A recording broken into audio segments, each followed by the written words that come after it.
ಹರಿ ಓಂ ಶ್ರೀ ಗುರುಭ್ಯೋ ನಮಃ.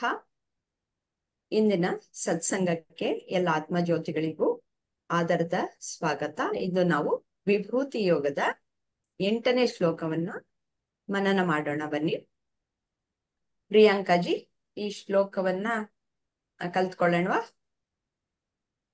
ಹಾಮ. ಅಹಂ ಸರ್ವಸ್ಯ ಪ್ರಭವೋ ಅಹಂ ಸರ್ವಸ್ಯ ಪ್ರಭವೋ ಮತ್ತಃ ಸರ್ವಂ ಪ್ರವರ್ತತೆ ಮತ್ತ ಸರ್ವಂ ಪ್ರವರ್ತತೆ ಇತಿ ಮತ್ವಾ ಭಜಂತೆ ಮಾಂ ಇತಿ ಮತ್ವಾ ಭಜಂತೆ ಮಾಂ ಬುಧಾ ಭಾವ ಸಮನ್ವಿತಾಃ. ಬುಧಾ ಭಾವ ಸಮನ್ವಿತಾಃ.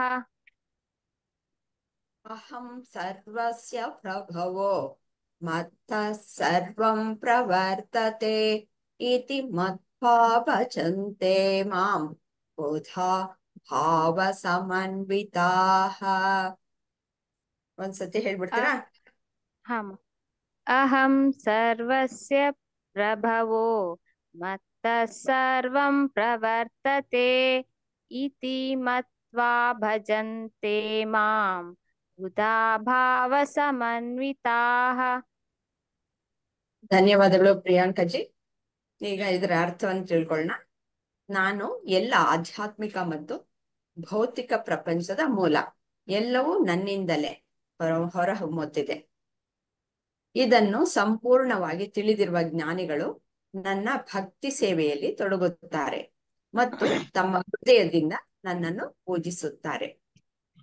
ಇದರ ಪದಶಃ ಅರ್ಥ: ಅಹಂ ನಾನು, ಸರ್ವಸ್ಯ ಎಲ್ಲಾ ಸೃಷ್ಟಿಯ, ಪ್ರಭವಃ ಮೂಲ, ಮತ್ತಃ ನನ್ನಿಂದ, ಸರ್ವಂ ಎಲ್ಲವೂ, ಪ್ರವರ್ತತೆ ಹೊರಹೊಮ್ಮುತ್ತ, ಇತಿ ಹೀಗೆ, ಮತ್ವ ತಿಳಿದುಕೊಂಡು, ಭಜಂತೆ ಪೂಜೆ, ಮಾಂ ನಾನು, ಬುಧಃ ಜ್ಞಾನಿ, ಭಾವ ಸಮನ್ವಿತಾಃ ಮಹಾನ್ ನಂಬಿಕೆ ಮತ್ತು ಭಕ್ತಿಯಿಂದ ಕೂಡಿದ.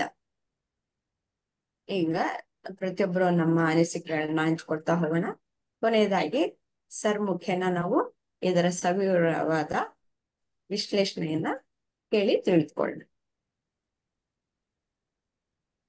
ಕುಸುಮಾಜಿ, ತಾವು ಈ ಶ್ಲೋಕ ಹೇಳ್ಬಿಟ್ಟು ಇದರ ಅರ್ಥವನ್ನು ಸಹ ತಿಳಿಸ್ಕೊಡ್ತೀರಾ?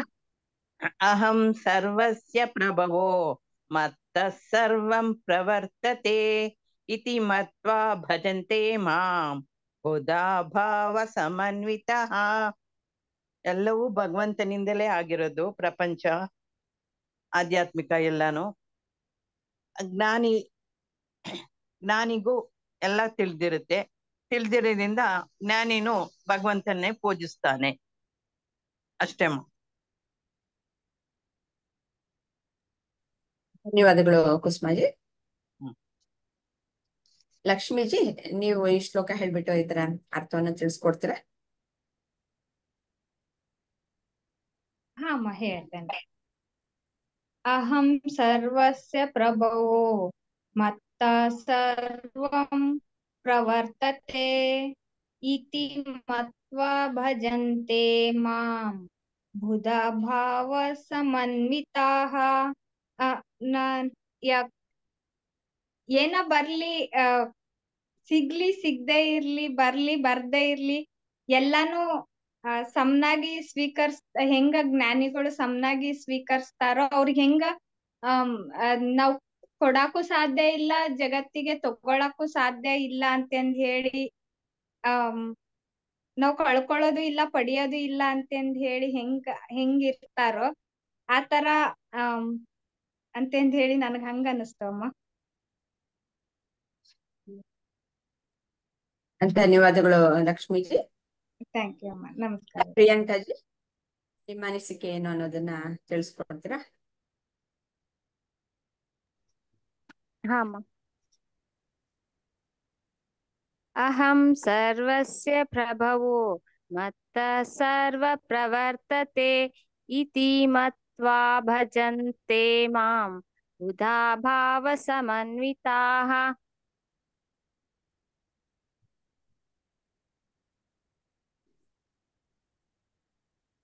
ಎಲ್ಲದಕ್ಕೂ ಮೂಲ ಅನ್ನೋದು ಇದೆ.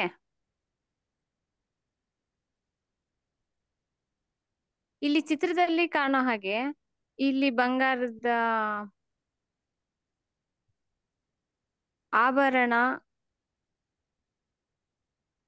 ಈ ಆಭರಣ, ಈ ಸರ, ಬಳೆ, ಈ ರೀತಿ ಈ ಈ ಆಭರಣಕ್ಕೆ ಮೂಲ ಬಂಗಾರ. ಇನ್ನು ಇಲ್ಲಿ ಮಣ್ಣಿನ ವಸ್ತು ಇದೆ, ಅವುಗಳಿಗೆ ಹೆಸರು ಮಡಿಕೆ,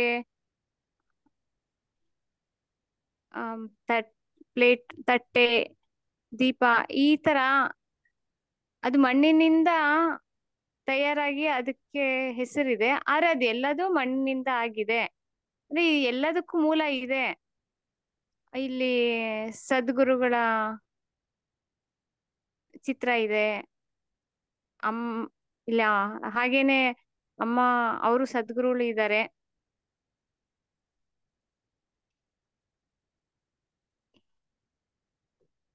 ಹೀಗೆ ಹೇಗೆ ಇಲ್ಲಿ ಆಭರಣಕ್ಕೆ ಮತ್ತೆ ಮಣ್ಣಿಗೆ ಸಾರಿ ಮಣ್ಣಿಂದ ಆಗಿರುವಂತ ವಸ್ತುಗಳಿಗೆ ಮೂಲ ಇದೇನೋ, ಈ ಇವರುಗಳು ಇಲ್ಲಿರುವಂತ ಸದ್ಗುರುಗಳು ನಮಿಗೂನು ಈ ಮೇಲ್ಗಡೆ ಕಾಣುವಂತ ಈ ನನ್ನ ಶರೀರ, ಅದಕ್ಕೆ ಒಂದು ಆಕಾರ ಇದೆ, ಅಳತೆ ಇದೆ. ಆದ್ರೆ ಇದಕ್ಕೂ ಮೂಲವಾಗಿರುವಂತ ಒಂದು ಚೈತನ್ಯ, ಆತ್ಮ, ಇದು ಮೂಲವಾಗಿದೆ. ಇದು ಯಾವಾಗ್ಲೂ ಶಾಂತವಾಗಿರುತ್ತೆ. ಇದೆಲ್ಲವನ್ನು ಈಗ ಈ ಈ ಸದ್ಗುರುಗಳ ಮೂಲಕ ಇದನ್ನ ಅರಿವಿಗೆ ತಗೊಳ್ತಾ ಇರೋದು.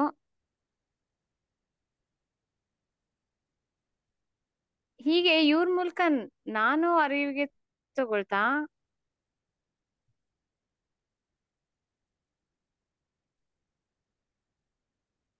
ಸೊ ಅದು ಹೇಗೆ ಇಲ್ಲಿ ಮೂಲ ಯಾವುದು ಅಂತ ತಿಳಿತಾ ಇದೇನೋ, ಹಾಗೇನೆ ಈ ಬೇರೆಯವ್ರನ್ನು ನೋಡಿದಾಗ್ಲೂ ಕೂಡ ಆ ಶರೀರ ಕಾಣಿಸ್ತಾ ಇದೆ. ಆದ್ರೆ ಅವ್ರ ಮೂಲ ಏನು, ಸ್ವಾಭಾವಿಕವಾಗಿ ಅವರಲ್ಲೂ ಒಂದು ಯಾವಾಗ್ಲೂನು ದೈವಿಕತೆ, ಭಕ್ತಿ, ಅವರಲ್ಲೂ ಒಂದು ಪ್ರೀತಿ ಅದು ಮೂಲವಾಗಿದೆ.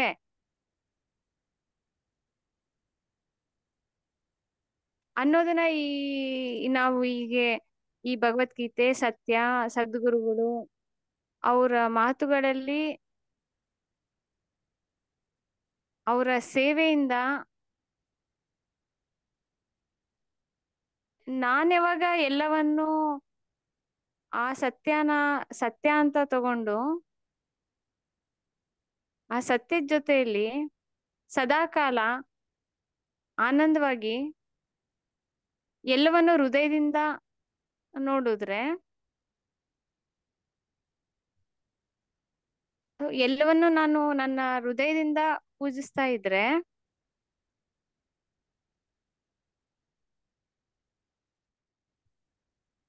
ಆಗ ಈ ಸದಾ ಭಗವಂತನ ಜೊತೆ, ಸತ್ಯದ ಜೊತೆ ನಿಸ್ವಾರ್ಥವಾಗಿ ಎಲ್ಲರ ಜೊತೆ ಪ್ರೀತಿಯಿಂದ, ಹೊಂದಾಣಿಕೆಯಿಂದ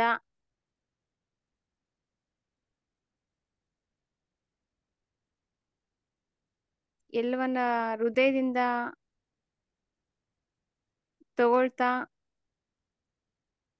ನನ್ನ ಹೃದಯದಿಂದಾನು ಎಲ್ಲರಿಗೂನು ವಿಶಾಲವಾಗಿ ನೋಡ್ತಾ, ಕೊಡ್ತಾ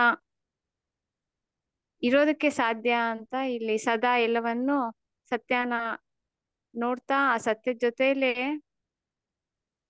ಹೃದಯದಿಂದ ನನ್ನನ್ನು ಪೂಜಿಸುತ್ತಾರೆ. ಯಾರು ಹೇಗೆ ನಮಗೆ ಸದ್ಗುರುಗಳು, ಜ್ಞಾನಿಗಳು ಅವ್ರು ಹೇಗೆ ನಿಸ್ವಾರ್ಥವಾಗಿ ಈ ಜ್ಞಾನನ ಕೊಡೋದು, ಈ ಜ್ಞಾನವನ್ನ ನನಗೆ ಅರಿವಿಗೆ ತರೋದು, ಹೀಗೆಲ್ಲ ಮಾಡ್ತಾ ಇರೋರು ಹೃದಯದಿಂದ ನನ್ನನ್ನು ಪೂಜಿಸ್ತಾರೆ ಅಂತ ಹೇಳ್ತಾ ಇದ್ದಾರೆ ಅನ್ಸ್ತಮ್ಮ. ಧನ್ಯವಾದಗಳು. ಧನ್ಯವಾದಗಳು ಪ್ರಿಯಾಂಕಾಜಿ, ಬಹಳ ಸರಿ ಹೇಳಿದ್ದೀರಾ. ಇಲ್ಲಿ ಎಲ್ಲ ನಮ್ಗೆ ಹೊರಗಡೆ ಭೌತಿಕ ಪ್ರಪಂಚದಲ್ಲಿ ಕಾಣುವಂತಹದ್ದು, ಆಧ್ಯಾತ್ಮಿಕವಾಗಿ ನಾವು ನಮ್ಮ ಅನುಭವಕ್ಕೆ ಬರುವಂತಹದ್ದು ಎಲ್ಲದರ ಮೂಲ ಕಾರಣವು ಭಗವಂತನೇ ಅಂತ ಹೇಳ್ತಾ ಇದ್ದಾರೆ. ಮತ್ತೆ ನಮ್ಗೆ ಎಲ್ಲ ಕಾಣ್ತಾ ಇರೋದು ವಿವಿಧತೆ. ಈ ವಿವಿಧತೆಯ ಹಿಂದೆ ಒಂದು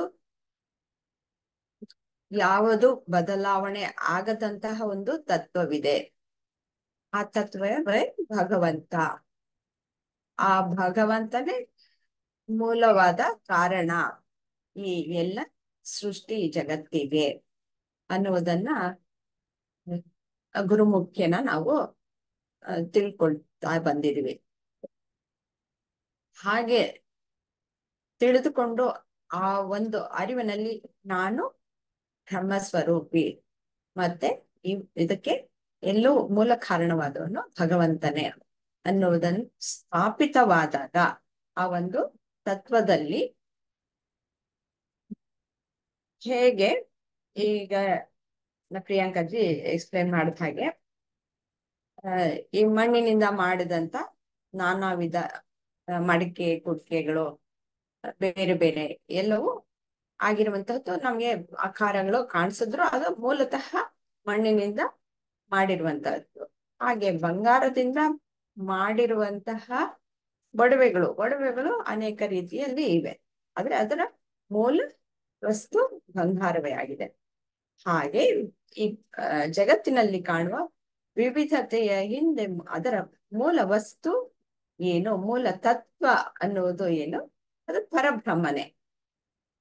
ಆ ಒಂದು ಸತ್ಯವನ್ನು ತಿಳಿದುಕೊಂಡಂತಹ ಜ್ಞಾನಿಗಳು ಎಲ್ಲ ಮನುಷ್ಯರಲ್ಲೂ ಸಹ ಆ ಭಗವಂತನೇ ಇದ್ದಾನೆ ಅನ್ನೋದು ಅವ್ರಿಗೆ ಚೆನ್ನಾಗಿ ಗೊತ್ತಿರುತ್ತೆ. ಅದಕ್ಕೋಸ್ಕರ ಅವರು ಲೋಕ ಸೇವೆಯನ್ನ ಮಾಡ್ತಾರೆ, ಎಲ್ಲ ಜೀವಿಗಳ ಸೇವೆಯನ್ನ ಮಾಡ್ತಾರೆ. ಅದು ಆ ಮುಖೇನ ನಾನು ದೇವರ ಸೇವೆಯನ್ನು ಮಾಡ್ತಾ ಇದ್ದೀನಿ ಅನ್ನುವ ಅರಿವು ಇರುತ್ತೆ. ಅವರು ಹೃತ್ಪೂರ್ವಕವಾಗಿ ಆ ಸೇವೆಯಲ್ಲಿ ತೊಡಗಿಕೊಂಡಿರ್ತಾರೆ. ಜ್ಞಾನದ ಸೇವೆಯೇ ಇರಬಹುದು ಅಥವಾ ಮಾತಾ ಅಮೃತಾನಂದಮಗಿ ಅವರು ಹೇಗೆ ತಮ್ಮ ಹೃದಯ ಪೂರ್ವಕವಾದ ಒಂದು ಪ್ರೀತಿಯನ್ನ ಎಲ್ಲರಿಗೂ ಹರಡ್ತಾ ಇದ್ದಾರೋ ಹಾಗೆ ಒಬ್ಬೊಬ್ರು ಒಂದೊಂದು ರೀತಿಯಲ್ಲಿ ಜನ ಸೇವೆಯನ್ನ ಮಾಡ್ತಾರೆ, ಜೀವಿಗಳ ಸೇವೆಯನ್ನ. ಅಲ್ಲಿ ಪರಮಾತ್ಮ ಇದ್ದಾನೆ ಅನ್ನುವುದು ಸ್ಥಿರವಾಗಿ ಅವ್ರಿಗೆ ತಿಳಿದಿರುತ್ತೆ. ಅವರು ಜ್ಞಾನಿಗಳು. ಇದು ಭಗವಂತನೇ ಕರುಣಿಸಿದಂತಹದ್ದು. ಇದು ವಿಭೂತಿ ಯೋಗ. ವಿಭೂತಿ ಅಂದ್ರೆ ಭಗವಂತನ ಪ್ರಸಾದ. ಅದು ನಾವು ಚೆನ್ನಾಗಿ ಅರಿತುಕೊಂಡು ಜೀವನದಲ್ಲಿ ಹೇಗೆ ನಾವು ಹೇಗೆ ಉದ್ಧಾರ ಮಾಡ್ಕೊಳ್ಬೇಕು ಅನ್ನೋದನ್ನು ನಾವು ಕಲ್ತ್ಕೊಳ್ಬೇಕು. ಇದು ನನ್ನ ಅನಿಸಿಕೆ. ಸಂಪೂರ್ಣವಾಗಿ ಇದನ್ನ ಸರ್ ಮುಖ್ಯ ಹೇಳಿ ತಿಳ್ಕೊಳ್ಳೋಣ. ಸರ್, ಇದರ ವಿಶ್ಲೇಷಣೆಯನ್ನ ತಿಳಿಸ್ಕೊಡ್ತೀರಾ? ಧನ್ಯವಾದ ಅಮ್ಮ. ಈಗ ನಾವು ಒಂದು ವ್ಯಕ್ತಿಗತವಾಗಿ ಆಲೋಚನೆ ಮಾಡೋಣ. ಈಗ ನಿಮಗೆ ನನಗೆ ಜೀವನದಲ್ಲಿ ನೋವು ಕಷ್ಟ ಎಲ್ಲಿಂದ ಬರ್ತಾ ಇದೆ, ಯಾತಕ್ಕೆ ಬರ್ತಾ ಇದೆ? ಸ್ವಲ್ಪ ಆಲೋಚನೆ ಮಾಡಿದ್ರೆ ಮೊಟ್ಟ ಮೊದಲನೇದಾಗಿ ಎಲ್ಲಿಂದ ಬರುತ್ತೆ?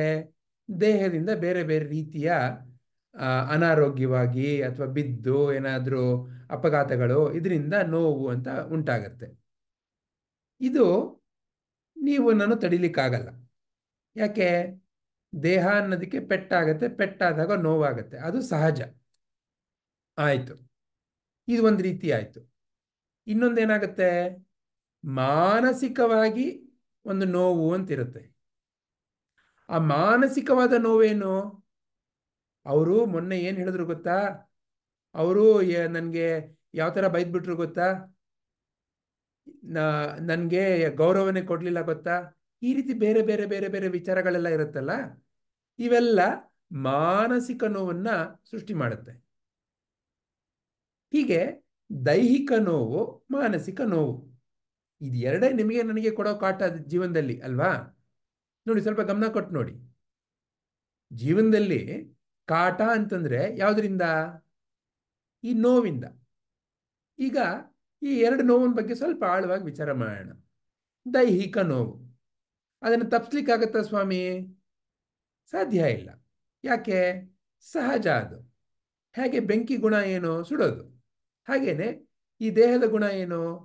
ಪರಿವರ್ತನೆ ಆಗೋದು. ಪರಿವರ್ತನೆ ಆಗಬೇಕಾದಾಗ ಆ ಪರಿವರ್ತನೆ ಹೊಂದಾಣಿಕೆಯಿಂದ ಆಗಲಿಲ್ಲ ಅಂತಂದ್ರೆ ಅಲ್ಲಿ ಏನೋ ಒಂದು ಕಾಟ ಅಂತ ಇರುತ್ತೆ. ಈಗ ನಾನು ನಿನ್ನೆ ರಾತ್ರಿ ಮಧ್ಯರಾತ್ರಿನಲ್ಲಿ ಹೋಗ್ಬಿಟ್ಟು ಚೆನ್ನಾಗಿ ಸ್ಪೈಸಿಯಾಗಿರೋ ಫುಡ್ನೆಲ್ಲ ತಿನ್ಬಿಟ್ಟು ಮಲ್ಕೊಂಡು ಬೆಳಗ್ಗೆ ಎದ್ದುಬಿಟ್ಟು ಅಯ್ಯಯ್ಯೋ ಹೊಟ್ಟೆ ನೋವು, ಅಯ್ಯಯ್ಯೋ ನನಗೆ ಆಮಶಂಕೆ ಆಯಿತು ಅಂತಂದರೆ ಅದು ಯಾತಕ್ಕೆ ಶುರುವಾಯಿತು? ನಾನು ಯಾವ ರೀತಿಯಲ್ಲಿ ನಾನು ನಿನ್ನೆ ರಾತ್ರಿ ಊಟ ಮಾಡಿದೆ ಅದರಿಂದ ಇವಾಗ ಒಂದು ಪರಿಣಾಮ ಅಂತ ಆಗಿದೆ. ಹೀಗೆ ದೇಹ ಅಂದ್ರೇನು, ದೇಹವನ್ನು ಯಾವ ರೀತಿ ಕಾಪಾಡ್ಕೊಳ್ಳೋದು, ಯಾವ ರೀತಿ ಅದರ ಜೊತೆಗೆ ಹೊಂದಾಣಿಕೆಯಿಂದ ಇರೋದು, ದೇಹ ಯಾವ ರೀತಿ ಮಿಕ್ಕದ ಜೊತೆ ಹೊಂದಾಣಿಕೆಯಿಂದ ಇರುತ್ತೆ ಅದನ್ನು ಸ್ವಲ್ಪ ಕಲ್ತ್ಕೊಳ್ಬೇಕಾಗತ್ತೆ. ಆದ್ದರಿಂದ ಆ ನೋವಿನ ಉಪಶಮನ ಆಗತ್ತೆ. ಅದನ್ನು ಬಹಳ ರೀತಿಯಲ್ಲಿ ನಾವು ಕಲಿಬೋದು. ಯಾವ ರೀತಿ ಒಳ್ಳೆ ಊಟ, ಯಾವ ರೀತಿ ದೇಹಕ್ಕೆ ಒಂದು ವ್ಯಾಯಾಮ, ದೇಹವನ್ನು ಯಾವ ರೀತಿ ನಾವು ಸಂರಕ್ಷಣೆ ಮಾಡೋದು, ಇದು ನಮಗೆ ಮೊದಲಿಂದ ನಮ್ಮ ಸಮಾಜ ಕಲಿಸ್ತಾನೇ ಬರ್ತಾ ಇದೆ. ನಾವು ಸ್ವಲ್ಪ ಗಮನ ಕೊಟ್ಟು ಕೇಳಿಸ್ಕೊಳ್ಬೇಕಷ್ಟೇನೆ. ನಾವು ಸ್ವಲ್ಪ ಕಣ್ತೆರೆದು ನೋಡಬೇಕು. ಆದರೆ ಈ ಮಾನಸಿಕ ನೋವಿದೆಯಲ್ಲ, ಮಾನಸಿಕ ನೋವು ಎಲ್ಲಿಂದ ಉತ್ಪತ್ತಿ ಆಗ್ತಾ ಇದೆ ಅದನ್ನು ಸ್ವಲ್ಪ ವಿಚಾರ ಮಾಡಿ. ಮಾನಸಿಕ ನೋವು ಉತ್ಪತ್ತಿ ಆಗ್ತಾ ಇರೋದು ಏನೋ ನಾನು, ನನ್ನದು, ನನ್ನದಲ್ಲ, ನನ್ನಿಂದ ಬೇರೆ ಆಗಿರೋದು ಅಂತ ಏನೋ ಇನ್ನೊಂದಿದೆ. ಅವೆರಡರ ಮಧ್ಯೆ ತಾಕ್ಲಾಟನೇ ನನ್ನ ಮಾನಸಿಕ ನೋವು. ಹೌದ್ ತಾನೆ? ಸ್ವಲ್ಪ ಗಮನ ಕೊಡಿ. ಈಗ ನೀವು ಮನಸ್ಸಿನಲ್ಲಿ ಕುತ್ಕೊಂಡು ನಿಮಗೆ ನೀವು ಬೈಕೊಂಡ್ರಿ ಅಂತ ಅನ್ಕೊಳ್ಳಿ, ಉದಾಹರಣೆಗೆ ಸುಮ್ಮನೆ. ಆಗ ನಿಮ್ಗೇನು ಅದೇನು ಜಾಸ್ತಿ ನೋವಾಗಲ್ಲ. ಈಗ ಅದೇನೇ ಯಾರೋ ಒಬ್ರು ಬಂದ್ಬಿಟ್ಟು ಅದೇ ಮಾತನ್ನ ಅವರು ನಿಮ್ಗೆ ಹೇಳಿದ್ರು ಅಂತ ಅನ್ಕೊಳ್ಳಿ, ಆವಾಗ ಎಷ್ಟು ನೋವಾಗುತ್ತೆ ಅಂದ್ರೆ ಏನು? ಯಾವುದೋ ನನ್ನಿಂದ ಹೊರತಾದದ್ದು. ಆ ನನ್ನಿಂದ ಹೊರತಾದದ್ದು ಅಂತೇನಿದೆ ಅದಕ್ಕೂ ನನಗೂ ಯಾವ ಸಂಬಂಧ ಇದೆ, ಅದ್ರ ಮೂಲಕ ತಾನೇ ನಿಮ್ಮ ನನ್ನ ಜೀವನದ ಮಾನಸಿಕ ನೋವುಗಳೆಲ್ಲ ಸೃಷ್ಟಿಯಾಗೋದು. ಯಾರೋ ಬಂದು ಹೇಳ್ತಾರೆ, ನೀವು ಎಷ್ಟು ಚೆನ್ನಾಗಿ ಡ್ರೆಸ್ ಮಾಡ್ಕೊಂಡಿದ್ದೀರಾ, ತುಂಬ ಚೆನ್ನಾಗಿ ಕಾಣಿಸ್ತಾ ಇದ್ದೀರಾ, ಹೊಗಳುವಿಕೆ. ಅದನ್ನ ನಾನು ಅವಾಗ ತುಂಬ ಖುಷಿಯಾಗತ್ತೆ. ಅದೇ ಯಾರೋ ಒಬ್ರು ಬಂದು ಹೇಳ್ತಾರೆ, ಹಿಂಗೆ ಡ್ರೆಸ್ ಮಾಡ್ಕೊಳ್ಳೋದು ಈ ಒಂದು ಸಮಾರಂಭಕ್ಕೆ ಚೆನ್ನಾಗಿ ಡ್ರೆಸ್ ಮಾಡ್ಕೊಳ್ಳೋಕೆ ಬರಲ್ವಾ ನಿಮಗೆ, ಹಿಂಗ ಬರೋದು ಅಂತಂದರೆ ಅಯ್ಯಯ್ಯೋ ಅಂತ ನೋವಾಗತ್ತೆ ಅಲ್ವಾ? ಅಂದ್ರೆ ಏನೋ ಹೊರಗಡೆಯಿಂದ ಬರ್ತಾ ಇದೆ, ಅದಕ್ಕೂ ನನಗೂ ಏನು ಸಂಬಂಧ, ಅದ್ರ ಮೂಲಕ ನಿಮಗೆ ನನಗೆ ಮಾನಸಿಕ ನೋವು ಅನ್ನೋ ಸೃಷ್ಟಿಯಾಗತ್ತೆ. ಈಗ ಈ ಮಾನಸಿಕ ನೋವನ್ನ ಹೇಗೆ ಸ್ವಾಮಿ ನಾವು ಜೀವನದಲ್ಲಿ ತೆಗಿಲಿಕ್ಕಾಗತ್ತೆ? ತೆಗಿಲಿಕ್ಕೆ ಸಾಧ್ಯನಾ? ಇದು ಮೂಲಭೂತ ಪ್ರಶ್ನೆ. ಭಗವದ್ಗೀತೆಯಲ್ಲಿ ಮೂಲಭೂತವಾಗಿ ಈ ಪ್ರಶ್ನೆನ ನಿಮಗೆ ನನಗೆ ಶ್ರೀಕೃಷ್ಣ ಬೇರೆ ಬೇರೆ ರೀತಿಯಲ್ಲಿ ಹೇಳ್ಕೊಡ್ತಾ ಬರ್ತಾ ಇದ್ದಾರೆ. ಯಾಕಂದ್ರೆ ದೈಹಿಕವಾದದ್ದನ್ನ ಸಂರಕ್ಷಣೆ ಮಾಡೋದು ಹೇಗೆ ಅಂತ ಬೇಕಾದಷ್ಟು ನಮಗೆ ಸಮಾಜ ಕಲಿಸ್ಬಿಡುತ್ತೆ ಸಣ್ಣದಾಗಿಂದ. ಆದರೆ ಮಾನಸಿಕವಾಗಿ ಯಾವ ರೀತಿ ನನ್ನನ್ನು ಸಂರಕ್ಷಣೆ ಮಾಡ್ಕೊಳ್ಳೋದು ಅದನ್ನ ಭಗವದ್ಗೀತೆ ಥರ ಮಹಾನ್ ಗ್ರಂಥ ಮಾತ್ರ ಕಲಿಸ್ಲಿಕ್ಕೆ ಸಾಧ್ಯ. ಇದೇನೇ ಸದ್ಗುರುಗಳ ಜ್ಞಾನ. ಏನು ಹೇಳ್ಕೊಡ್ತಾ ಇದೆ ಇಲ್ಲಿ? ಈಗ ನಿಮಗೆ ನನಗೆ ಜೀವನದಲ್ಲಿ ಕಷ್ಟ ಯಾತಕ್ಕೆ ಬರ್ತಾ ಇರೋದು? ಒಂದು ಸಣ್ಣ ಉದಾಹರಣೆ ಮೂಲಕ ನೋಡೋಣ. ಈಗ ನೀವು ಒಂದು ಮಾವಿನ ಹಣ್ಣು ನಿಮ್ಗೆ ಯಾರೋ ಕೊಟ್ಟರು, ನೀವು ಅದನ್ನು ತಿಂದ್ರಿ, ಚೆನ್ನಾಗಿದೆ ಅಂತ. ನೀವು ತಿನ್ಬೇಕಾದಾಗ ಓ ಇದು ನನ್ನ ಕೈಗೆ ತಿಂತಾ ಇದ್ದೀನಿ, ನನ್ನ ಕಾಲಿಗೆ ತಿಂತಾ ಇದ್ದೀನಿ, ನನ್ನ ಕಣ್ಣಿಗೋಸ್ಕರ ತಿಂತಾ ಇದ್ದೀನಿ ಅಂತ ಅನ್ಕೊಂಡು ತಿಂತೀರಾ? ನಿಮ್ಮ ದೇಹಕ್ಕೆ, ಇಡೀ ದೇಹಕ್ಕೆ ಅದು ವ್ಯಾಪಕವಾಗತ್ತೆ ತಿಂದ ಮೇಲಿಂದ. ಆದರೆ ನಿಮ್ಗೇನು ಅದರಿಂದ ತಾಕ್ಲಾಟ ಇಲ್ಲ. ನೀವು ಮಾವಿನ ಹಣ್ಣು ಒಂದಾಗ್ಬಿಟ್ಟಾಗ ನಿಮ್ಗೇನು ತಾಕ್ಲಾಟ ಇಲ್ಲ ಅಲ್ವಾ? ಈಗ ಮಾವಿನ ಹಣ್ಣು ಅಲ್ಲೇನೋ ಯಾರೋ ಮನೆಗೆ ಹೋಗ್ತೀರಾ, ಅವರು ನಿಮ್ಮನ್ನ ಊಟಕ್ಕೆ ಕರೀತಾರೆ, ಮಾವಿನ ಹಣ್ಣನ್ನು ಅಲ್ಲಿ ಟೇಬಲ್ ಮೇಲೆ ಇಟ್ಟಿರ್ತಾರೆ, ಅದನ್ನು ಚೆನ್ನಾಗಿ ಕಟ್ ಮಾಡಿದ್ದಾರೆ, ವಾಸನೆ ಬರ್ತಾ ಇದೆ. ಅವರು ನಿಮಗೆ ಊಟಕ್ಕೆ ಇನ್ನೂ ಅದನ್ನು ಕೊಟ್ಟೇ ಇಲ್ಲ, ಬೇರೆಲ್ಲ ಕೊಡ್ತಾ ಇದ್ದಾರೆ. ನಿಮ್ಮಲ್ಲಿ ತಳಮಳ, ಅಯ್ಯೋ ಯಾಕಿನ್ನೂ ಕೊಡ್ತಾ ಇಲ್ಲ, ಯಾಕಿನ್ನೂ ಕೊಡ್ತಾ ಇಲ್ಲ. ಆವಾಗ ಈ ಸಣ್ಣ ಮಕ್ಳಿಗಾಗತ್ತೆ ನೋಡಿ, ಒಬ್ಬೊಬ್ಬರಿಗೆ ಈಗ ಒಂದು 8 ಜನ ಊಟಕ್ಕೆ ಕರೆದಿದ್ದಾರೆ ಅಂತ ಇಟ್ಕೊಳ್ಳಿ. ಅಲ್ಲಿ ನೀವು ನೋಡ್ತೀರಾ, ಅಲ್ಲಿ ಬರೀ 5 ಪೀಸ್ ಇದೆ. ಅಯ್ಯಯ್ಯೋ ಈಗ ನಂಗೆ ಸಿಕ್ಕುತ್ತೋ ಇಲ್ವೋ, ಮಕ್ಳಿಗೆ ಅದೆಲ್ಲ ಇರುತ್ತಲ್ವಾ. ನೋಡಿ ಸ್ವಲ್ಪ ಗಮನ ಕೊಟ್ಟು ನೋಡಿ, ಅವ್ರು ಒಬ್ಬೊಬ್ಬರಿಗೆ ಒಂದೊಂದು ಪೀಸ್ ಕೊಡ್ತಾ ಹೋಗ್ತಾರೆ. ಅಲ್ಲೊಂದು ಮಗು ಇರುತ್ತೆ, ಆ ಮಗು ಒಳಗೆ ಶುರು ಮಾಡ್ಕೊಳ್ಳುತ್ತೆ, ಯಾಕಪ್ಪ ಎಲ್ಲ ಮಾವನಣ್ಣು ಅವ್ರು ತಿನ್ಬಿಡ್ತಾರೆ ನನಗೆ ಅಂತ. ಅಂದ್ರೆ ಏನು, ಏನೋ ಅದು ನನಗೆ ಸಿಗಬೇಕು, ನಂಗೆ ಸಿಕ್ಲಿಲ್ಲ ಅಂತಂದ್ರೆ ನೋವು ಅಂತ ಅಲ್ವಾ. ಆ ರೀತಿ ಅದು ಆ ಮಗು ವ್ಯಕ್ತಪಡಿಸುತ್ತೆ. ಅದೇ ಥರ ಇವಾಗ ಆ ಮಾವನಣ್ಣ ಮಗು ಕೊಟ್ಟರು ಅಂತ ಇಟ್ಕೊಳ್ಳೋಣ. ಅವ್ರು ಹೇಳಿದ್ರು, ಅಯ್ಯೋ ಅದು ಬರೀ 5 ಪೀಸ್ ಈ ಮಾವನಣ್ಣು, ಒಳಗಡೆ ಇನ್ನೂ ಬೇಕಾದಷ್ಟು ಮಾವನಣ್ಣಿದೆ, ನಾನು ಕಟ್ ಮಾಡಿ ಎಲ್ರಿಗೂ ಕೊಡ್ತೀನಿ, ಎಷ್ಟು ಬೇಕಾದ್ರೂ ತಿನ್ನಿ ಅಂತ ಹೇಳ್ತಾರೆ. ಅವಾಗ ಏನಾಗುತ್ತೆ ಆ ಮಗುಗೆ, ಅಬ್ಬಾ ನಾನು ಎಷ್ಟು ಬೇಕಾದರೂ ತಿನ್ಬೋದು, ಇಲ್ಲೇನೋ ಬರೀ 5 ಪೀಸ್ ಇಲ್ಲ ಅಂತ ಒಂದು ಮಾನಸಿಕವಾಗಿ ಒಂದು ತೃಪ್ತಿ, ಪರವಾಗಿಲ್ಲ ಅಂತ ಒಂದು ಮನಸ್ಸಿಗೆ ಆರಾಮ ಆಗುತ್ತೆ. ಆವಾಗ ಅವ್ರು ಒಳಗಡೆಯಿಂದ ತಂದು ಕಟ್ ಮಾಡಿ ಕೊಡ್ತಾರೆ, ಆ ಮಗು ತಿನ್ಲಿಕ್ಕೆ ಶುರು ಮಾಡುತ್ತೆ. ಆಗ ಆ ಮಗು ಆನಂದವಾಗಿರುತ್ತೆ. ಎಲ್ಲಿಂದ ಸೃಷ್ಟಿ ಆಯಿತು? ನನಗೇನೋ ಸಿಗ್ತಾ ಇಲ್ಲ, ಅದು ನನಗೆ ಬೇಕು, ಆವಾಗ್ಲೂ ನನಗೆ ಮಾನಸಿಕವಾಗಿ ನನಗೆ ಈ ರೀತಿ ಆತಂಕ ಸೃಷ್ಟಿಯಾಗತ್ತೆ. ಅಥವಾ ನನಗೇನೋ ಬೇಡ, ಅದನ್ನು ನನಗೆ ಯಾರು ಕೊಟ್ಟಾಗ ಆಗಲೂ ಮಾನಸಿಕವಾಗಿ ಆತಂಕ ಸೃಷ್ಟಿಯಾಗುತ್ತೆ. ನನಗೇನು ಬೇಡ ಜೀವನದಲ್ಲಿ, ನಿಮ್ಗೇನು ಬೇಡ ಜೀವನದಲ್ಲಿ? ನಿಮ್ಮ ಯಾರಿಗೂ ಬೈಗಳ ಬೇಡ ಅಲ್ವಾ, ನಿಮ್ಮ ಯಾರಿಗೂ ಇನ್ನೊಬ್ರು ನಿಮ್ಮನ್ನು ಅವಹೇಳನ ಮಾಡೋದು ಬೇಡ, ನಿಮ್ಗೆ ಯಾರಿಗೂ ಜೀವನದಲ್ಲಿ ಸೋಲು ಅನ್ನೋದು ಬೇಡ ಅಲ್ವಾ. ಸ್ವಲ್ಪ ಗಮನ ಕೊಡಿ. ನಾವೆಲ್ಲರೂ ಏನು ಬೇಕು ಅಂತ ಕೇಳ್ತೀವಿ ಜೀವನದಲ್ಲಿ? ನಾನು ಗೆಲ್ತಾ ಇರಬೇಕು, ನನಗೆಲ್ಲರೂ ಹೊಗಳ್ತಾ ಇರಬೇಕು, ನಾನು ಯಾವಾಗಲೂ ಸಂತೋಷವಾಗಿರಬೇಕು, ಇದೇ ತಾನೇ ನಿಮಗೆಲ್ಲ ಬೇಕಾಗಿರೋದು, ನಮಗೆಲ್ಲ ಬೇಕಾಗಿರೋದು. ಆದರೆ ಇನ್ನೊಂದೇನೋ, ಯಾವುದೋ ಸೋಲು, ಅವಹೇಳನ, ಇದೆಲ್ಲ ಬಂದಾಗ ಅಯ್ಯೋ ಬೇಡ. ಹಿಂಗೆ ನಮ್ಮ ಮಾನಸಿಕ ನೋವು ಅನ್ನೋದು ಈ ರೀತಿ ನನಗೆ ಏನೋ ಬೇಡ ಅಂತ ನನ್ನ ಮನಸ್ಸಿನಲ್ಲಿದ್ದಾಗ ಅದು ಬಂದಾಗ ಆವಾಗ ನನಗೆ ಮಾನಸಿಕ ನೋವನ್ನು ಸೃಷ್ಟಿ ಮಾಡುತ್ತೆ. ಅಥವಾ ನನಗೇನೋ ಬೇಕು, ಅದಿನ್ನೂ ನನಗೆ ಸಿಕ್ಕಿಲ್ಲ ಅಂತಂದಾಗ ಮಾನಸಿಕ ನೋವು ಸೃಷ್ಟಿಯಾಗತ್ತೆ. ಇದು ಎಲ್ಲಿಂದ ಸೃಷ್ಟಿಯಾಗ್ತಾ ಇದೆ? ನಾನು ಮತ್ತೆ ಈ ಪ್ರಪಂಚ ಅನ್ನೋದೇನೋ ಎರಡು ಬೇರೆ, ಅಲ್ಲಿಂದ ನಾನು ಒಳಗಡೆ ತಗೊಳ್ಬೇಕು. ಆವಾಗ ಮಾತ್ರ ನನಗೆ ಮಾವನಣ್ಣು ಸಿಕ್ಕತ್ತೆ. ಆ ಮಾವನಣ್ಣು ಸಿಕ್ಕಿದಾಗ ಮಾತ್ರ ನನಗೆ ಆನಂದ ಅನ್ನೋ ಭಾವನೆ ತಾನೇ ಆ ಮಗುಗೆ ಮಾವನಣ್ಣು ಬೇಕು ಅಂತ ಅಳು ಬರ್ಸೋದು. ಅಥವಾ ಇವ್ರು ಯಾರೋ ಬೈತಾ ಇರೋರು, ಹೊರಗಿನವರು ನನ್ನನ್ನು ಯಾತಕ್ಕೆ ಬೈತಾ ಇದ್ದಾರೆ ಅಂತ ವಿಚಾರ ಇದ್ದಾಗ ತಾನೇ ಆ ಬೈಗುಳ ಅನ್ನೋದು ನನಗೆ ಮನಸ್ಸಿಗೆ ಬೇಜಾರು ಮಾಡೋದು. ಅಂದ್ರೆ ಏನು ಮೂಲಭೂತ ಕಾರಣ? ಏನೋ ನಾನು ಮತ್ತೊಂದು ಅಂತ ಇದೆ, ಆ ಮತ್ತೊಂದು ನನ್ನ ಜೊತೆ ಏನು ವ್ಯವಹಾರ ಮಾಡುತ್ತೆ, ಆ ಮತ್ತೊಂದು ವ್ಯವಹಾರ ಮಾಡಿದಾಗ ನಾನು ಅದನ್ನು ಯಾವ ರೀತಿ ಆಲೋಚನೆ ಮಾಡ್ತೇನೆ, ಅದ್ರ ಮೂಲಕ ನೀವು ನಾನು ಜೀವನದಲ್ಲಿ ಪರವಾಗಿಲ್ಲ ಅಥವಾ ಅಯ್ಯೋ ಅಂತ ಅಳ್ತೀವಿ. ಇಷ್ಟೇ ತಾನೇ? ಇಲ್ಲೇ ನಮಗೆ ಶ್ರೀಕೃಷ್ಣ ಕಲಿಸ್ತಾ ಇರೋ ಬಹಳ ಮುಖ್ಯವಾದ ಸತ್ಯ ಏನು. ನೀವು ನಾನು ಪ್ರಪಂಚದಲ್ಲಿ ಆಲೋಚನೆ ಮಾಡೋದು ನಮ್ಮ ಸಮಾಜದ ಜ್ಞಾನದ ಮೂಲಕ. ನಾನು ಬೇರೆ, ಪ್ರಪಂಚ ಬೇರೆ. ನಾನು ಯಾರು? ನಾನು ಕನ್ನಡದವನು. ನೀವ್ಯಾರು? ನೀವು ತಮಿಳ್ನವರು. ನಾನು ಯಾರು? ನಾನು ಹೆಣ್ಣು. ನೀವ್ಯಾರು? ನೀವು ಗಂಡು. ನಾನು ಯಾರು? ನಾನು ಶ್ರೀಮಂತ. ನೀವ್ಯಾರು? ನೀವು ಬಡವ. ಹೀಗೆ ನಾನು ನೀನು ಅನ್ನೋದು ಈ ರೀತಿ ಬೇರೆ ಬೇರೆ ಬೇರೆ ಬೇರೆ ಬೇರೆ ಬೇರೆ ವಿಚಾರಗಳನ್ನ ಮನಸ್ಸಿನಲ್ಲಿ ಮಾಡಿಕೊಂಡು ನಾನು ನೀನು. ನಾನು ಯಾರು? ನಾನು ಮನುಷ್ಯ. ಅದೇನು? ಅದು ಮರ. ಮರ ಏನಕ್ಕಿರೋದು? ನನ್ನ ಉಪಯೋಗಕ್ಕೆ. ನಾನು ಯಾರು? ನಾನು ಗಿಡ.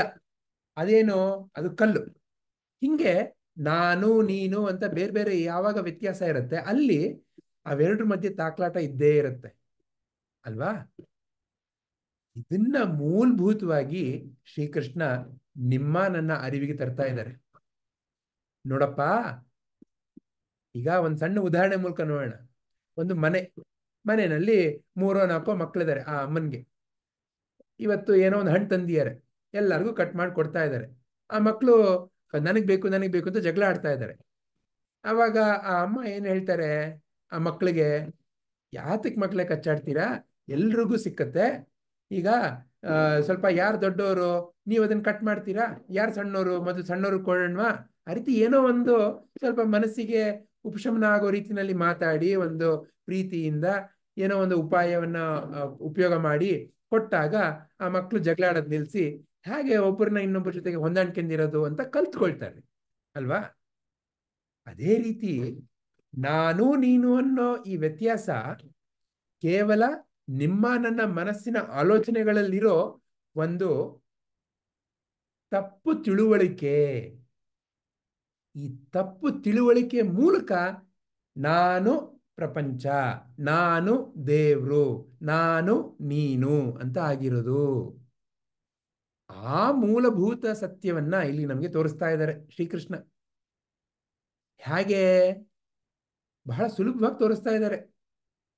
ಈಗ ಈ ಪ್ರಪಂಚ ಅಂತ ಏನ್ ಕರಿತಾ ಇದ್ದೀವಿ, ಅಲ್ಲಿ ವಸ್ತುಗಳಿದೆ. ಆಗ್ಲಿ ನಮ್ಗವ್ರು ಹೇಳ್ಕೊಟ್ರು ಶ್ರೀಕೃಷ್ಣ, 7ನೇ ಅಧ್ಯಾಯದಲ್ಲೇ ಹೇಳ್ಕೊಟ್ರು. ಏನಂತ ಹೇಳ್ಕೊಟ್ರು? ನೋಡಪ್ಪ, ಈ ಪ್ರಪಂಚ ಅಂತೇನಿದೆ ಅದು ನನ್ನ 8 ಭೌತಿಕ ಶಕ್ತಿಗಳಪ್ಪ ಅಂತ ಹೇಳ್ಕೊಟ್ರು ಅಲ್ವಾ.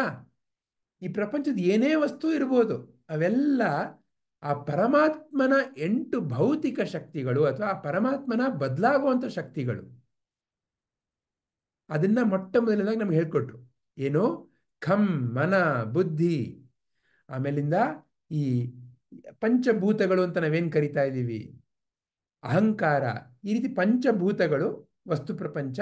ಇನ್ನು ನನ್ನ ಒಳಗಿನ ಪ್ರಪಂಚದಲ್ಲಿ ಮನ, ಬುದ್ಧಿ, ಅಹಂಕಾರ, ಈ ರೀತಿ 8 ಪಂಚಭೂತಗಳು.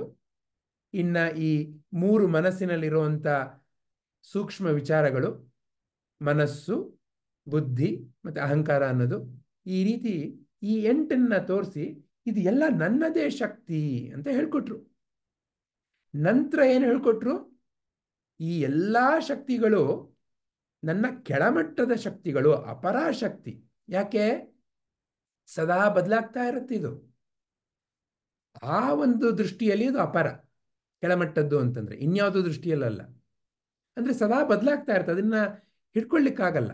ಯಾವ ರೀತಿ ನಾವು ನದಿ ನೀರನ್ನ ಹಿಡ್ಕೊಳ್ಳಿಕ್ಕಾಗಲ್ಲ, ಸಮಯವನ್ನ ಹಿಡ್ಕೊಳ್ಳಿಕ್ಕಾಗಲ್ಲ, ಅದು ಸದಾ ಚಲಿಸುವಂಥದ್ದು ಅಲ್ವಾ.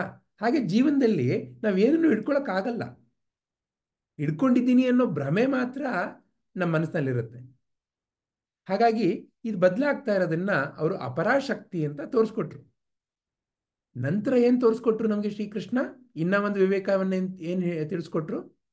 ಈ ಎಲ್ಲ ಶಕ್ತಿಗಳಿಗಿಂತ ಇನ್ನೂ ಉನ್ನತವಾಗಿರೋ ನನ್ನ ಪರಾಶಕ್ತಿಯನ್ನು ಅರ್ಥಕೊಳ್ಳಪ್ಪ ಅಂತ ಹೇಳ್ಕೊಟ್ರು. ಏನು ಪರಾಶಕ್ತಿ ಅಂದರೆ ಪರಮಾತ್ಮಂದು? ಯಾವುದು ಬದಲಾಗಲ್ಲ, ಯಾವುದು ಶಾಶ್ವತವಾದದ್ದು, ಅದನ್ನ ಪರಾಶಕ್ತಿ. ಯಾವುದಕ್ಕೆ ಹುಟ್ಟಿಲ್ಲ, ಸಾವಿಲ್ಲ, ಅದು ಪರಾಶಕ್ತಿ. ನಿಮ್ಮಲ್ಲಿ ಆ ರೀತಿ ಏನಿದೆ ಅಂಶ? ದೇಹ ಅಂತ ಏನಿದೆ ಅದು ಸದಾ ಬದಲಾಗ್ತಾ ಇದೆ, ಹಾಗಾದ್ರೆ ಅದು ಅಪರ ಆಗಿರ್ಬೇಕು. ಮನಸ್ಸು ಅಂತ ಏನಿದೆ ಅದು ಸದಾ ಬದಲಾಗ್ತಾ ಇದೆ, ಹಾಗಾದ್ರೆ ಅದು ಸಹ ಅಪರ ಆಗಿರ್ಬೇಕು. ಇನ್ನು ಅವು ಎರಡರ ಮೂಲಕ ನಿಮಗೆ ಪ್ರಪಂಚ ಅಂತ ಏನು ದೃಷ್ಟಿಗೆ ಗೋಚರವಾಗ್ತಾ ಇದೆ ಅದು ಸಹ ಅಪರ ಆಗಿರ್ಬೇಕು. ಯಾಕೆ? ಸದಾ ಬದಲಾಗ್ತಾ ಇದೆ. ಆದ್ರೆ ನಿಮ್ಮಲ್ಲಿ ಬದಲಾಗದೇ ಇರೋ ಅಂಶ ಏನಿದೆ? ಅರಿವು. ಆ ಅರಿವೇ ನೀವು, ಅರಿವೇ ಆತ್ಮ. ಅದನ್ನ ನಮಗೆ ಶ್ರೀಕೃಷ್ಣ ಬೇರೆ ಬೇರೆ ರೀತಿಯಲ್ಲಿ ಈಗಾಗಲೇ ಹೇಳ್ಕೊಡ್ತಾ ಬರ್ತಾ ಇದ್ದಾರೆ. ಇಲ್ಲಿ ಏನನ್ನ ಹೇಳ್ಕೊಡ್ತಾ ಇದ್ದಾರೆ? ನೋಡಪ್ಪ, ಈ ಎಲ್ಲದಕ್ಕೂ ಮೂಲ ನಾನೇ.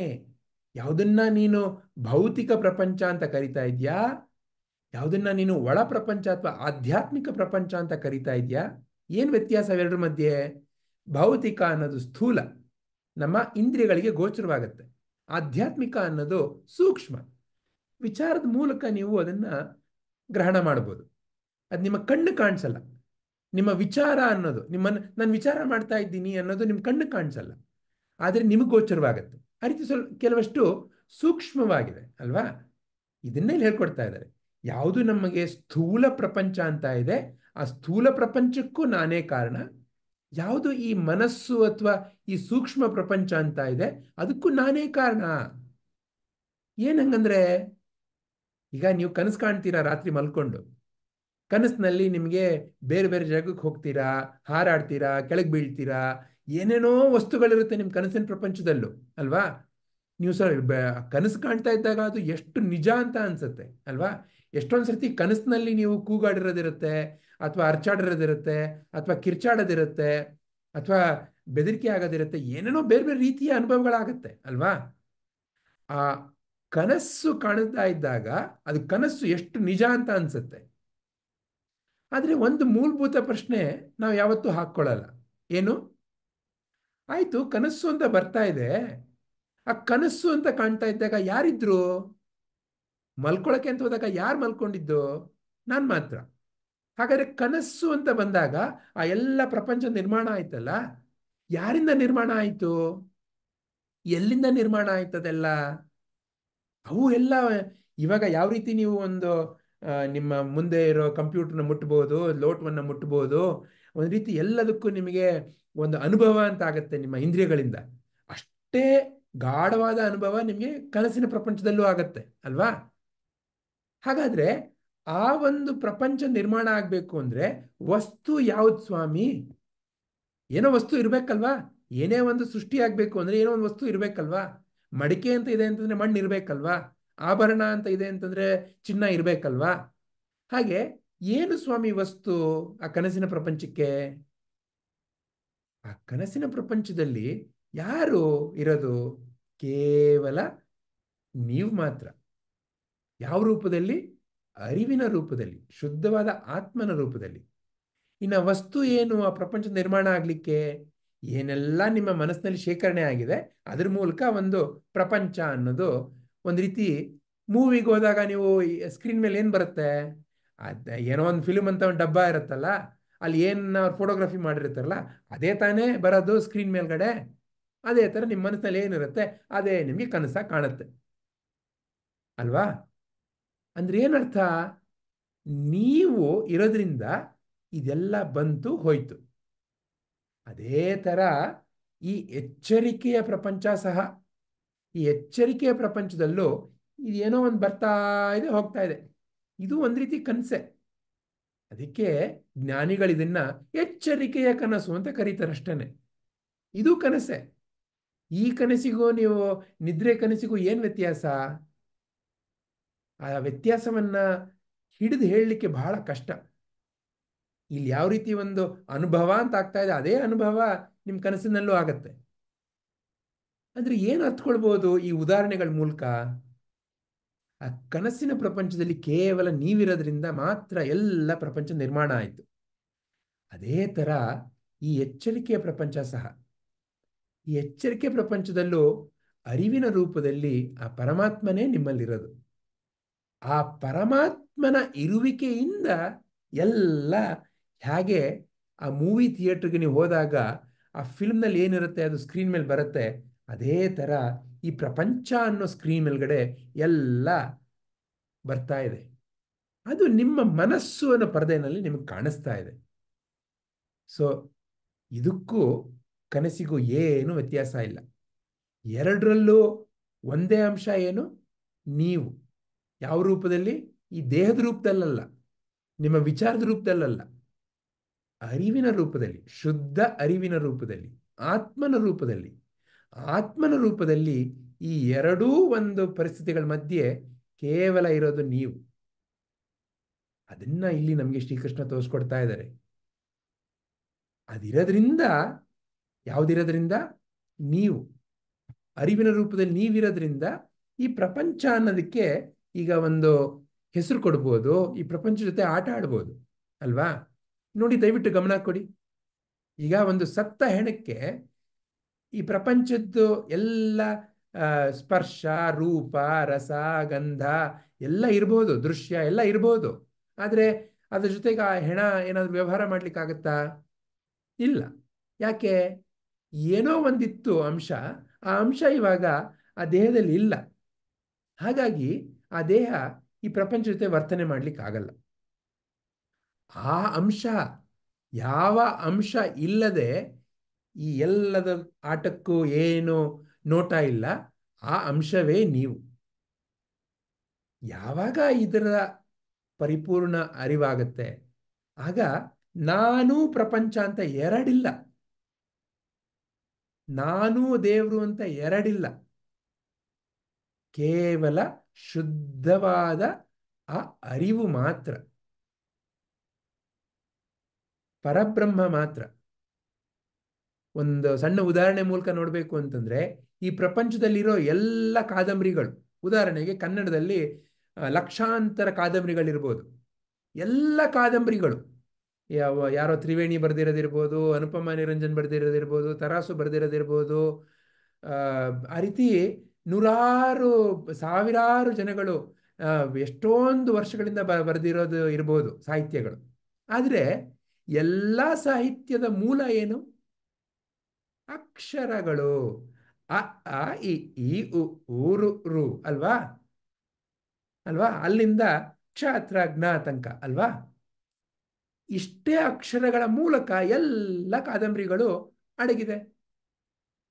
ಹೌದ್ ತಾನೆ? ಯಾಕಂದ್ರೆ ಪದ ಅಂದ್ರೆ ಏನು? ಅಕ್ಷರಗಳನ್ನ ಬೇರೆ ಬೇರೆ ರೀತಿಯಲ್ಲಿ ಜೋಡಣೆ ಮಾಡೋದು. ವಾಕ್ಯ ಅಂತಂದ್ರೆ ಏನು? ಪದಗಳನ್ನ ಬೇರೆ ಬೇರೆ ರೀತಿಯಲ್ಲಿ ಜೋಡಣೆ ಮಾಡೋದು. ಕಾದಂಬರಿ ಅಂದ್ರೆ ಏನು? ಈ ರೀತಿ ಬೇರೆ ಬೇರೆ ವಾಕ್ಯಗಳ ಜೋಡಣೆ, ಒಂದು ಸಂಗ್ರಹನೇ ಕಾದಂಬರಿ ಅಂತ ನೀವು ಕರೆಯೋದು. ಕೇವಲ ಹೆಸರು ಮಾತ್ರ. ಆದರೆ ಮೂಲಭೂತ ತತ್ವ ಏನು? ಅಕ್ಷರಗಳು. ಸೊ ಒಂದು ರೀತಿಯಲ್ಲಿ ಎಲ್ಲ ಅಕ್ಷರಗಳ ಒಂದು ಬೇರೆ ಬೇರೆ ಜೋಡಣೆಯಿಂದ ನಿಮಗೆ ಕಾದಂಬರಿಯನ್ನು ಸೃಷ್ಟಿಯಾಗ್ತಾ ಇದೆ.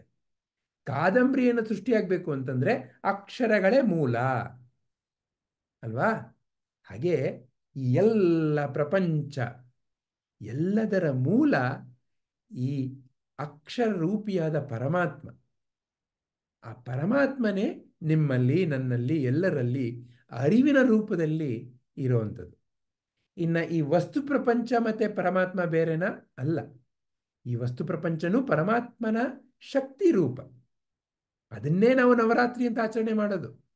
ನವರಾತ್ರಿಯಲ್ಲಿ ಈ ಪರಮಾತ್ಮನ ವಿವಿಧ ರೂಪಗಳನ್ನ ನಾವು ಪೂಜೆ ಮಾಡ್ತೇವೆ. ಶಿವರಾತ್ರಿಯಲ್ಲಿ ಈ ಪರಮಾತ್ಮನ ಅರಿವಿನ ರೂಪವನ್ನು ನಾವು ಪೂಜೆ ಮಾಡ್ತೇವೆ.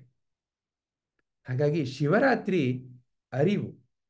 ಅರಿವಿನ ಒಂದು ಎಚ್ಚರಿಕೆ, ಅರಿವನ್ನ ಗುರುತಿಸೋದು.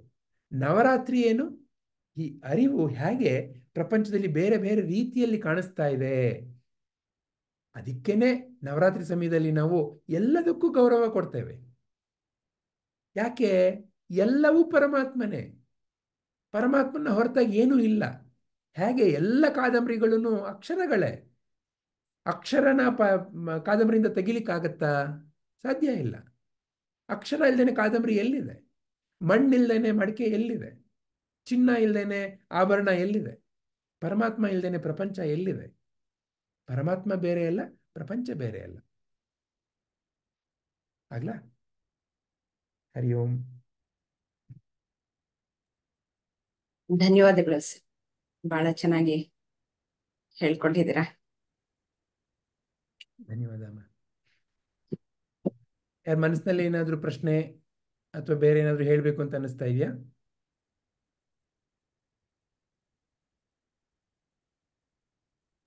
ಇಲ್ಲ ಸರ್, ಚೆನ್ನಾಗಿತ್ತು. ಆಗ್ಲಿ ಅಮ್ಮ. ಹಾಗಾಗೇನೆ ಜ್ಞಾನಿಗಳಿಗೆ ಸೇವೆ ಅಂತ ಅಲ್ಲಿ, ಯಾಕಂದ್ರೆ ನಾನಲ್ಲ ನೀನಲ್ಲ. ಹೇಗೆ ಒಂದು ಅಮ್ಮನಿಗೆ ಮನೆಯಲ್ಲಿರೋ ಎಲ್ಲ ಮಕ್ಕಳನ್ನು ಒಂದೇ ಸಮಾನ ನೋಡ್ಕೊಳ್ಬೇಕು ಅನ್ನೋ ಆಸೆ ಇರುತ್ತೆ, ಅದೇ ತರ ಬೇರೆ ಅಲ್ಲ. ಕ್ಷಮಿಸಿ ಲಕ್ಷ್ಮೀಜಿ, ಏನೋ ಹೇಳಲಿಕ್ಕೆ ಬಂದ್ರಿ?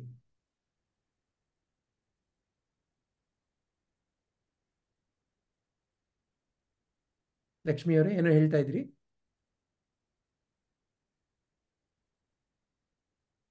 ಓಕೆ, ಲಕ್ಷ್ಮಿಯವರಿಲ್ಲ ಅನ್ಸುತ್ತೆ. ಪ್ರಿಯಾಂಕಾ ಅಮ್ಮ, ತಮ್ಗೇನಾದ್ರೂ ಇದೆಯಾ ವಿಚಾರ?